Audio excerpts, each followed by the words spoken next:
அப்புறம் இதை வந்து நம்ம b is equal to at or b into t ஸ்கொயர்னு எழுதிக்கலாம்.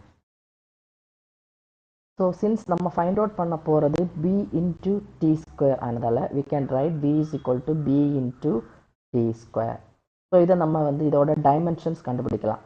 வெலாசிட்டி v ஓட டைமென்ஷன்ஸ் நமக்கு தெரியும், l into t power minus 1 that is equal to b வந்து constant term into t வந்து dimension term t squares. Okay, so இதில் இருந்து நம்ம b கண்டுபிடிக்க போகிறோம்.